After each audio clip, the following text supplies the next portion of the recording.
Miami, Nova York, Paris, Londres, Milão, Roma.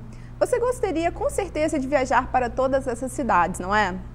Pois é, os nossos parlamentares viajam sempre para esses lugares com a família. Qual o problema? É que os deputados e senadores utilizam as cotas de passagens aéreas destinadas a trabalho para passear. Mas como disse o deputado Marcondes Gadelha, do PSB, ao ser questionado sobre a proibição das regalias das passagens, abre aspas, ao proibir-se as passagens aéreas para os cônjuges, pretende-se que essa seja uma casa de celibatários, fecha aspas.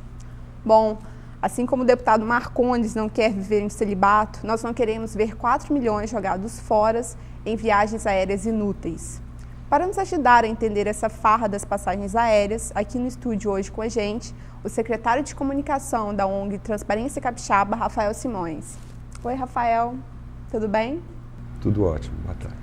Rafael, primeiramente, há quanto tempo acontece essa farra com as cotas de passagens aéreas dos parlamentares? Isso na verdade a gente não tem informação retrospectiva, mas a gente pode supor, a partir das próprias declarações do presidente Lula, de que foi quando deputado na década de 80 cedia passagens do seu gabinete, que isso ocorra desde que esse sistema exista, desde que esse sistema existe. Então, na verdade, Aline, o problema que eu vejo, o problema de fundo aí, e que está se apresentando nesse caso das passagens e que se apresenta em inúmeras outras situações, é a confusão que existe entre o público e o privado. É aí que está, na verdade, o problema de fundo e que nós precisamos resolver, né? É claro que resolver na prática a partir da solução desses problemas concretos, que é o caso das passagens aéreas nesse momento, mas que nós vimos há pouco tempo o problema de horas extras pagas para funcionários que não foram trabalhar, né, e outras situações desse mesmo gênero. O problema é que algumas vezes a gente não vê punição para esses casos. No caso das cotas, qual é a punição? Não teve nenhuma e parece que não vai ter mesmo, né? Na verdade, a não ser que o Ministério Público entre com algum tipo de ação, o Ministério Público Federal, isso não vai acontecer, né? A punição que vai ter é só a mudança do sistema com a nova regulamentação que teve, agora permitindo o uso apenas por parte dos parlamentares e de assessores, né, e não mais por cônjuges, nem amigos, nem nenhuma outra pessoa. Né? Quando essa nova lei foi aprovada, o presidente da Câmara, Michel Temer, também deputado, ele disse que a princípio esse problema das passagens estava solucionado. Você acha que esse limite realmente vai solucionar o problema? Eu acho que assim, um problema grave, como foi levantado na questão anterior, e esse problema afeta a estrutura toda de combate à corrupção no Brasil, é o problema da punição, da falta de punição. Como não houve punição para esse caso e para muitos outros, e na verdade nenhuma punição administrativa, nenhuma punição política, nenhuma punição judicial, se a gente pensar quantos deputados e senadores já foram condenados pelo Supremo até hoje, nenhum. Então isso pode estimular novas burlas dessa e de outras regras que existem. O que demanda é que a gente tenha um acompanhamento para que essa regra efetiva seja mantida do jeito que está. Agora, me parece que uma questão muito mais importante é que nós precisamos fazer uma discussão no país de qual é o tamanho do benefício que nós vamos dar aos nossos representantes, aos nossos agentes políticos. E aí eu não me refiro só aos parlamentares, não, me refiro aos chefes do Poder Executivo, aos membros do Judiciário, do Ministério Público, do Tribunal de Contas. Nós temos que fazer essa discussão, e isso era bom que fosse uma discussão mais global, porque na medida em que essa crise ela tem um aspecto positivo, que ela é resultado de um maior acesso à informação, né? Então ela tem esse efeito educativo, e com certeza, Aline, nós podemos dizer que muitas outras coisas ainda vão aparecer para nosso espanto, para nossa indignação, né? Mas a gente precisa definir esse pacote. O que a gente acha que é correto, que é justo, que os nossos agentes políticos recebam para exercer suas funções, né? Então, Rafael, ano que vem é ano de eleição e esses deputados e senadores vão novamente pedir nosso voto. E o problema é que eles acabam conseguindo se reeleger. Assim, existe uma explicação para essa insistência do brasileiro em votar sempre, mesmo nos políticos corruptos? Eu acho que, assim, uma explicação é uma explicação da falta de memória histórica, né? Num certo sentido, porque o brasileiro também tem um outro aspecto. Nós temos uma visão muito negativa, em especial do poder legislativo. As pesquisas apontam isso. Né? O brasileiro ele desconfia muito dos políticos e da política de modo geral, fazendo até uma generalização um pouco injusta nesse sentido. Então, para ele, tanto faz votar em A, em B ou em C, que é tudo a mesma coisa. Não é. Né? Um outro problema é o excesso de informações. Então, o cidadão fica hoje como que ele mergulhado no mundo de informações e acaba que ele não retém essas informações e pouca gente o lembra disso, né, no momento eleitoral. Um outro aspecto é que muitas vezes, e os políticos se usam muito disso, eles fazem como que uma contra-argumentação da acusação, dizendo que isso é perseguição política, que ele é perseguido e que por isso... E muita gente acredita nisso, né? Existem depoimentos de pessoas que até hoje, por exemplo, não acreditam que Paulo Salim Maluf esteja envolvido em nenhum caso de corrupção. Prova disso é ele ter sido eleito. E ele é eleito, reeleito, né? Claro que ele perdeu a capacidade, no caso concreto dele, de ser eleito para cargos majoritários. Mas para cargos proporcionais ele mantém. Então, assim, são vários fatores que contribuem para isso. Como é que a gente resolve o problema? A gente precisa aumentar a quantidade de informações específicas próximo ao momento eleitoral. Algumas coisas estão acontecendo. O CNJ, por exemplo, Conselho Nacional de Justiça, já criou o Cadastro Nacional das autoridades, né, dos agentes políticos condenados por improbidade administrativa. Então, a partir do ano que vem, todas as entidades, a própria imprensa, né, todos os veículos de comunicação, e são muitos hoje, isso disseminou muito, né, vão poder fazer a divulgação desse tipo de material, desse tipo de informação. Aí entidades como a própria Transparência, né, e outras que fazem esse trabalho, seja aqui no Espírito Santo ou em outros lugares do país, e sempre eu acho trabalhando em parceria, né, nesse sentido com a imprensa, né, para que você dê acesso à sociedade para o cidadão poder formar melhor a sua opinião e não ser enganado ou pela falta de informação ou por esse discurso da perseguição política. Em relação ao uso descontrolado dessas passagens aéreas, como a Transparência Capixaba se posiciona? Assim, em Colatina, por exemplo, já foi comprovado que os vereadores também estavam usando essa cota de forma irregular. Se a gente for olhar, né, e como eu dizia antes, eu acho que nós vamos ainda, e isso eu insisto, é um aspecto positivo, faz parte da dor do parto de uma sociedade que está se construindo mais madura, politicamente mais madura, mais transparente. Nós ainda vamos descobrir muito mau uso do recurso público, aí não estou falando nem de corrupção, não, estou falando de desperdício, né, de ineficiências e outras coisas desse gênero. Agora, eu vejo então que nós estamos num bom caminho nesse sentido e que todas essas coisas vão nos fazer estabelecer novos padrões de relação dos servidores públicos, dos agentes políticos com os recursos públicos. Agora, a Transparência Capixaba, ela é contra esse tipo de abuso, né? Abusos com passagens, abusos com diária, abusos de remunerações adicionais, né? Tem muitos presidentes de Câmara aqui municipais no Espírito Santo que recebem salários além do que poderiam, com adicional porque ocupam a presidência. Então, agora, a gente precisa, insisto, definir esses padrões de remuneração e fazer com que a lei seja cumprida, né? Um problema aí, essa discussão ela tem ela, nesse sentido ela é meio circular, né? Um problema que nos dificulta resolver todas essas situações é o problema da impunidade, né? A impunidade é um problema sério porque estimula o cidadão a persistir no erro. Todo ato de corrupção que alguém vai cometer, seja da pequena corrupção que os cidadãos, né, cometem no cotidiano, seja da grande corrupção, a corrupção política ou burocrática, ela envolve um custo um cálculo de custo-benefício. Se eu tenho grande chance de ser pego, a possibilidade de eu cometer um ato vai ser menor. Então, na medida em que o cidadão sente em que ele vive num ambiente de impunidade, a tendência é que você estimule a praticar essas coisas. Então, um trabalho grande que a gente tem que fazer é fazer um trabalho, criar na sociedade brasileira essa necessidade pela sanção, pela punição. É claro, veja bem, quando a gente fala em punição, não quer dizer cadeia para todo mundo, né? Qualquer pequena infração vai ser cadeia. Não. Agora, são crimes diversos, punições diversas, claro. Mas nós temos que nos acostumar com a ideia de que coisas erradas são feitas e coisas erradas devem ser punidas de alguma forma, sem passar a mão na cabeça.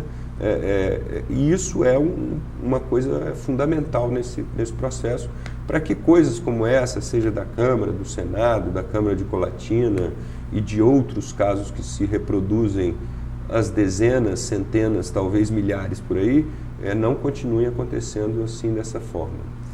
E assim, quanto tempo falta? O que está faltando para essas ações realmente entrarem em vigor, para isso acontecer? Assim, é falta de interesse do governo? Ou a população que tem que se mexer mais? Eu acho que nós já temos hoje no país uma ideia bastante razoável de quais são medidas fundamentais nesse campo. Eu vejo assim, são medidas no campo da transparência pública, e aí um elemento fundamental são os portais da transparência, de todos os órgãos e poderes, Judiciário, Legislativo, Executivo, Ministério Público, Tribunal de Contas. Nós temos a área de controle interno, controle externo, controle público e controle privado, auditoria, se a gente quiser usar a palavra. Nós temos a área da punição, né? E nós temos a área da participação do cidadão, das suas entidades, e da própria imprensa, nesse sentido. Então, acho que nós já temos uma ideia bastante razoável do que nós temos que fazer. Agora, o que falta, né? Como é que nós vamos implementar isso? Aí a gente precisa construir, por um lado, um movimento de pressão grande sobre os sistemas políticos para irem fazendo essas mudanças. Eu não acredito, Aline, que isso vai ocorrer de uma hora para outra, isso não vai ser num passe de mágica, isso é um processo. Nós estamos vendo alguns avanços, coisas aqui e ali. Por exemplo, se a gente lembrar, todo aquele escândalo dos cartões corporativos que existiu no ano passado, se deu como resultado do portal da transparência que existe no governo federal. O governo estadual, depois de alguma pressão, já anunciou que esse ano, né, até o dia 30 de junho, vai implantar o seu portal da transparência. Então eu vejo que nós estamos caminhando. É lógico que nós poderíamos caminhar mais rápido na medida em que os cidadãos pressionassem mais o governo, porque infelizmente os governos, vamos dizer assim, entidades públicas, têm uma certa tendência à opacidade, e os partidos políticos eles têm se mostrado incapazes de ser elementos de proposição de políticas públicas nessa área, por falta de interesse, por falta de capacidade, não sei. Então isso vai ser um movimento que eu acho que tem que vir da sociedade. Quanto mais pressão a sociedade fizer, eu vejo que mais rápido isso vai andar. Mas isso não tem acontecido, essa pressão, né, da forma que a gente poderia esperar, eu acho. O Mídia vai para um breve intervalo e volta já.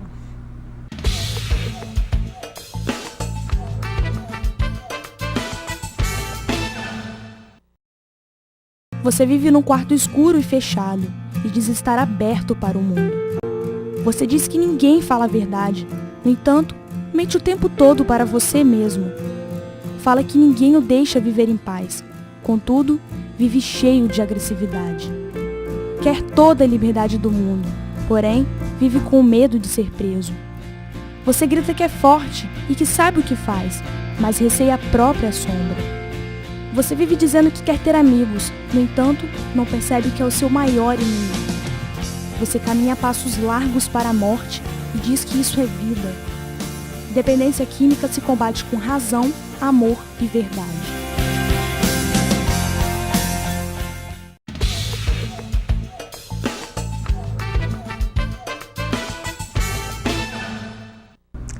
voltamos com mídia, falando hoje sobre a farra das passagens. Rafael, por que existe toda essa deteriorização da ética na política brasileira? Assim, as denúncias a gente vê a todo momento, só que as punições efetivas, muito pouco. Aí são vários elementos também. Um elemento é o nosso passado, né? Teu passado te condena. Na verdade, nós temos uma trajetória histórica aí, que vem lá da colonização, né? De uma sociedade escravocrata, latifundiária, com falta de cidadania, de poder absolutista, onde os funcionários públicos, né? Tinham poder, como agentes do rei, né? Tinham um poder discricionário muito grande, coisas que a nossa democracia, lógico, já venceu alguns elementos, mas muita coisa não conseguimos vencer. Um segundo ponto é que isso também a gente deve ter presente, Aline, eu acho, que é não achar, que muitos de nós, cidadãos, temos algumas vezes essa visão, é como se o sistema político ele fosse uma coisa desgarrada da sociedade e os políticos são péssimos e os cidadãos são ótimos. Não, esse sistema político ele está dentro de uma sociedade e, num certo sentido, a representa, né?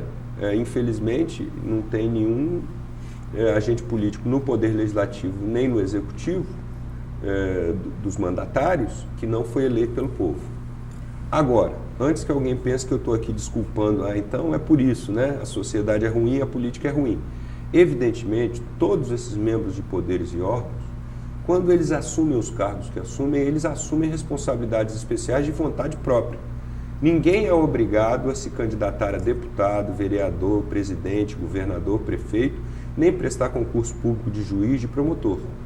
Então, quando o cidadão assume essa função, seja pelo mérito de ter ganho uma eleição, seja pelo mérito de ter passado num concurso público, ele assume responsabilidades especiais, então ele deve ter também cobranças especiais sobre ele, e eu não vejo também que justifique-se, né? Uhum. A sociedade é tão ruim, o sistema político é ruim. Mas existe uma certa relação, não é de 100%, mas existe uma certa relação. Então nós precisamos trabalhar também, digamos assim, uma educação para a ética junto à sociedade, né? Nas pequenas coisas, esse negócio do jeitinho, né? De levar vantagem em tudo, essa coisa tipicamente brasileira, isso precisa ser resolvido. Essa confusão que eu falava no início, essa confusão que nós fazemos entre o público e o privado, expressa em pequenas coisas, né? Quando o cidadão simplesmente para o carro no meio da rua, liga o pisca-alerta, porque ele quer deixar ou pegar alguém num lugar e ele não quer andar mais 100 metros e parar o carro ali na frente onde tem uma vaga para ele parar.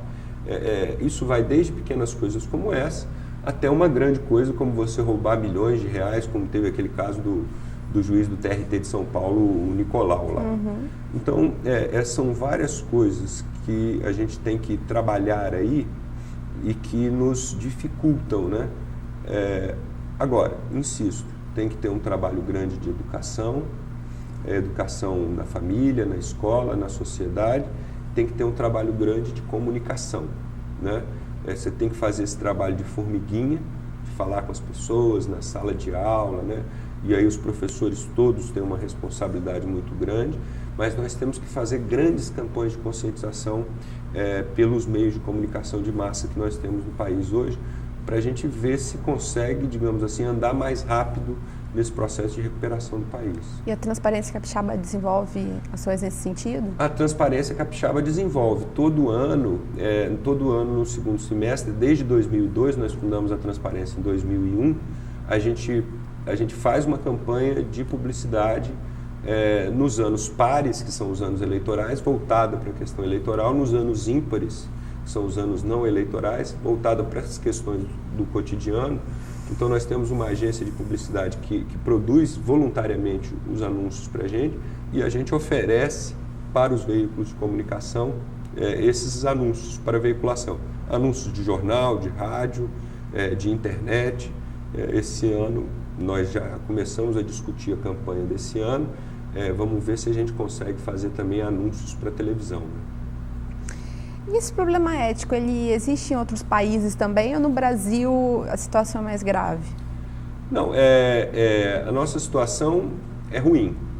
Agora, a boa notícia ou a má notícia, dependendo do ponto de vista que se olhe, é que existem países muito pior do que a gente, em situação pior.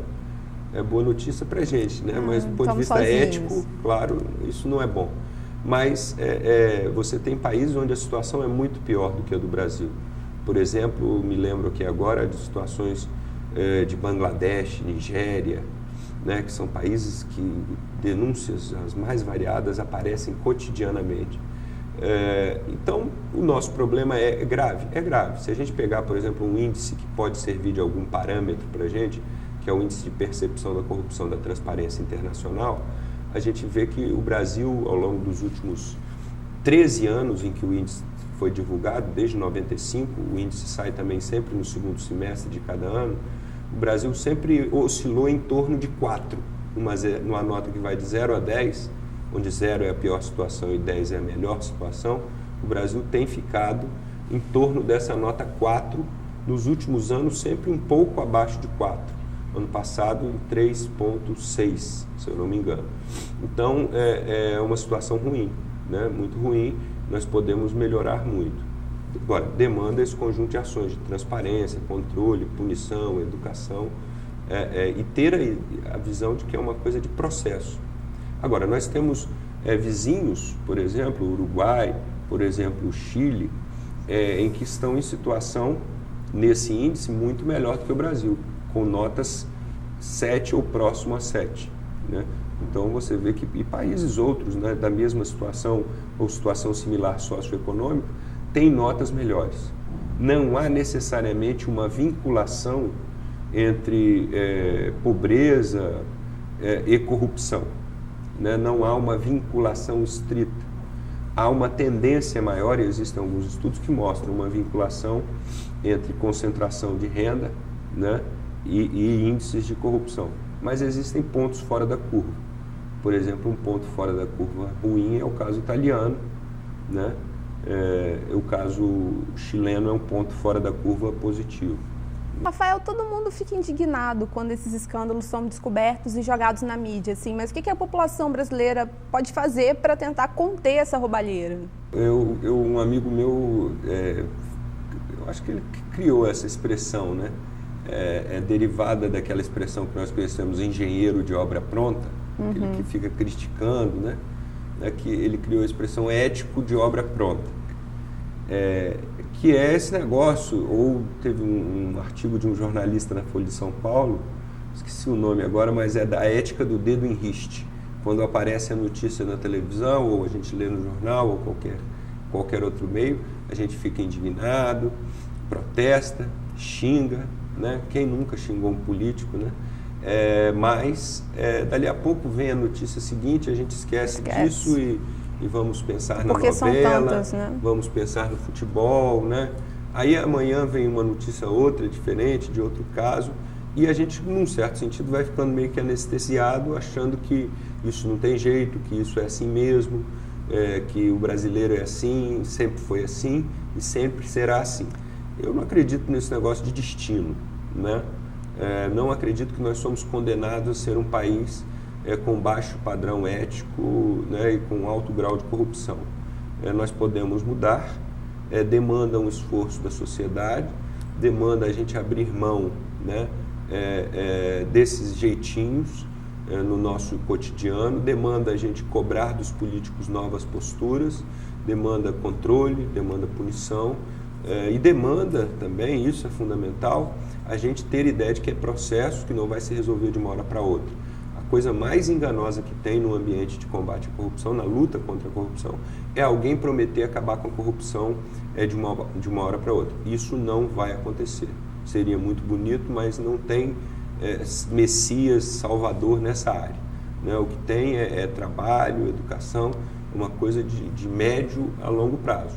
Agora, esse médio e longo prazo só vão se construir se nós começarmos a agir Tomarmos desde iniciativa. já. Se a gente então é médio prazo, vamos esperar o médio prazo. Aí o médio prazo vira longo, o longo vira longuíssimo e não vamos a lugar nenhum. Mas às vezes esse desinteresse também é porque nós não vemos punições para os casos, então a gente acha que uma denúncia... Mas veja bem, aí é que está o negócio. Por exemplo, vamos pensar, no ano passado ou retrasado, agora já não lembro mais, nós tivemos todo aquele escândalo em torno do negócio do nepotismo. Né? E aí o Supremo acabou editando uma súmula vinculante, proibindo o nepotismo, o transnepotismo, o nepotismo cruzado, etc. Aí eu pergunto assim, esse negócio do nepotismo é uma coisa que apareceu agora? Foram os políticos dessa geração que começaram a empregar os seus parentes? Não. Isso existia desde sempre. Agora, nós chegamos no momento, a sociedade não estamos agindo, a sociedade está se movimentando, um pouco disforme, né? Um pouco desorganizada, um pouco de pressões ocasionais aqui ou ali, mas ela está agindo e isso você vai estabelecendo novos padrões.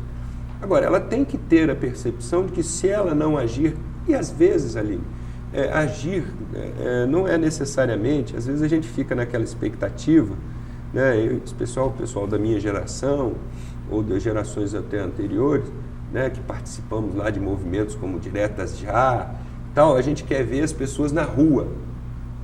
O movimento político hoje se faz de outra forma. Né? Então, para isso, a gente tem que aprender a usar as novas tecnologias, né? As redes de relacionamento social, usar a internet, o e-mail. Isso, né, abaixo-assinado eletrônico, são novas formas de pressão que a gente vai criando e que vão forçando os parlamentares, os agentes políticos, de modo geral, a irem mudando seus comportamentos e estabelecendo novos padrões. Agora, eu concordo com você que a questão da punição é uma questão chave e aí nós temos que fazer uma pressão especialíssima sobre o Poder Judiciário. Né? É lógico que nem tudo é culpa do Judiciário, o Judiciário também tem as suas dificuldades estruturais, de recurso de tecnologia, tem dificuldade do próprio Código de Processo Penal, Código de Processo Civil, que são muito abertos a recurso, mas tem a sua parcela também de culpa, claro, e aí a sociedade deve pressionar o Judiciário. Na medida em que a gente tiver um Judiciário mais transparente, que preste mais contas à sociedade, que tenha indicadores de controle e produtividade sobre o seu trabalho, isso vai forçar o Judiciário a punir mais esse tipo de coisa, e aí a gente vai andar melhor. Então, eu acho que uma atenção especial da sociedade agora é sobre o Poder Judiciário, desde o juiz local até o Supremo Tribunal Federal, para a gente construir isso. E os meios de comunicação, eles podem ajudar nesse processo? Assim, a mídia, ao invés de só denunciar, ela pode fazer mais alguma coisa? Eu acho que a mídia, assim, a mídia tem que denunciar, ponto. Os políticos não gostam. Eles sempre têm essa visão da teoria da conspiração, né? Se denunciou, tem alguém por trás disso, né? Tem algum interesse, porque deve ser alguém aí você cria as mais inusitadas explicações. Agora, então, acho que um papel fundamental da mídia é de fazer a denúncia, jogar para a sociedade. Agora, eu vejo que a mídia devia ter uma preocupação também, e aí você tem que ver os espaços onde isso deve ser feito, de fazer discussões da parte da solução do problema. Né? Então, estabelecer debates, isso, rádio, a própria TV, alguns programas permitem isso. Acho que isso já tem acontecido. É claro que acaba que esses programas, essas matérias que têm um conteúdo de discussão mais propositivo, não têm a mesma repercussão pública. Né? Não causa o mesmo debate no ônibus, no botequim, na praia, que causam a denúncia de um escândalo de passagem aérea. Mas eu acho que a mídia, então, ela, além de fazer esse trabalho da denúncia, ela deve ter uma preocupação, que já acontece, mas eu acho que pode ser ampliada, de fazer uma discussão mais propositiva, no sentido de como resolver esses problemas que surgem e que nós estamos denunciando. Agora, eu acho que a mídia, e uma outra questão importante, eu acho que é a coisa da continuidade. Né? Você faz uma denúncia, continuar veiculando algum tipo de matéria sobre informações sobre as denúncias. Pra o que está acontecendo? O que aconteceu, né? Daqui a uma semana, tá acontecendo tal situação, resolveu-se isso não resolveu, continua pendente, para que você dê um sentido de continuidade, para que não seja também uma coisa só de explorar aquele sentimento do escândalo, né? Como se diz, para vender jornal, e depois dane-se, eu não quero saber do que aconteceu. Então, acho que aí tem essa... Aí eu não sou do campo do jornalismo, da comunicação, mas teria essa parte de responsabilidade social de acompanhar o caso como um todo. Certo. Rafael, muito obrigada pela presença aqui no Mídia. Eu é que agradeço e me coloco sempre à disposição. No Mídia de hoje, nós falamos sobre a farra das passagens aéreas. Gostou do programa? Não? Tem alguma sugestão? Então manda um e-mail para a gente. O endereço é media@faesa.br.